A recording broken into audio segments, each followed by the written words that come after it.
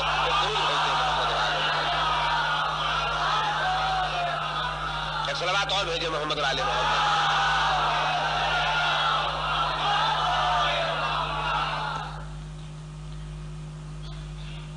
کافی اسماعیل ذبح ہو جائیں گے، بچہ نہیں ملے گا، کہا ملے یا نہ ملے وہ اللہ کی مرضی ہے، مگر حکم خدا کی تعمیل میری ذمہ داری۔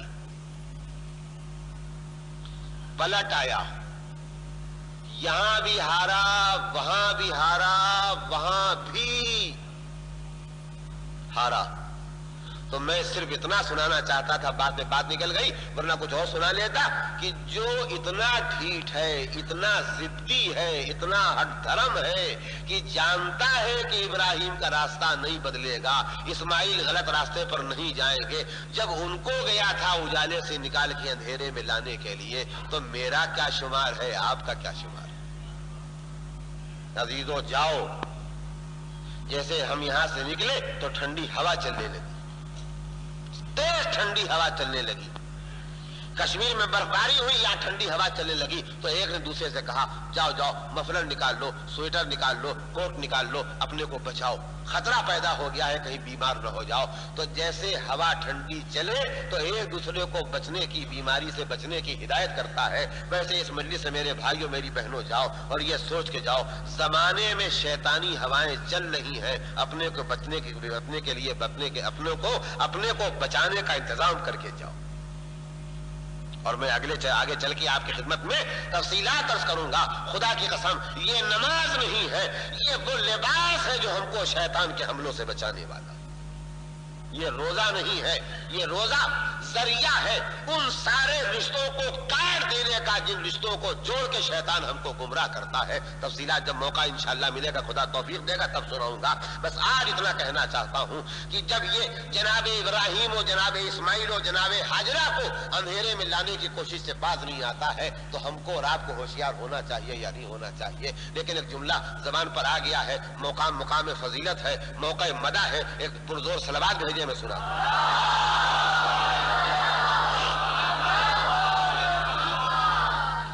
شیطان کو ایک بات پر غور کرنا پڑا ہوگا، شیطان بھی چکر میں آ گیا آج۔ جناب ابراہیم نہیں متوجہ ہوئے، اسے اطمینان تھا، اس نے خدا کے سامنے بھی کہا تھا پالنے والے سب کو بہکاؤں گا لیکن تیرے خالص بندوں کو نہیں بہکا سکوں گا۔ تو جب جناب ابراہیم نہیں بہکے اسے اطمینان ہوا، ہم تو پہلے ہی جانتے تھے یہ نہیں بہکیں گے، لیکن لاؤ کوشش کرنے میں کیا حرج ہے۔ جناب اسماعیل نہیں بہکے، اسے اطمینان ہو گیا یہ نہیں بہکے، ٹھیک ہے یہ بھی معصوم ہے، لیکن جب جناب ہاجرہ نہیں بہکی تو شیطان کو بھی چکر آ گئے۔ اس کے پاس پچھلا تجربہ تھا، پچھلا تجربہ تھا کہ جناب نوح کی بیوی کو بہکا چکا تھا، اور حالیہ تجربہ تھا عہد جناب ابراہیم کا کہ جناب لوط کی بیوی کو بہکا چکا تھا۔ تو شیطان کو بھی کم سے کم چکر آ گئے کہ یہ کیا بات ہے، نوح کی بیوی کو میں بہکا سکا، لوط کی بیوی کو میں بہکا سکا، یہ ابراہیم کی بیوی کو کیوں نہیں بہکا سکتا ہوں؟ لیکن شیطان کو سمجھ میں آئی ہو یا نہ آئی ہو، میرے ایمان میں بات آ گئی، وہ یہ کہ جناب ہاجرہ صرف جناب ابراہیم کی بیوی نہیں تھی بلکہ جناب اسماعیل کی ماں بھی تھی۔ لہذا عزیزو یاد رکھنا، کوئی بہک جائے تو بہک جائے، مگر جو معصوم کی ماں ہوگی وہ نہیں بہک سکتی۔ جو ایک معصوم کی ماں ہو اگر وہ ہاجرہ ہے تو جو 11 معصوموں کی ماں ہوگی اس کا نام فاطمہ زہرا ہے صلوات اللہ علیہ۔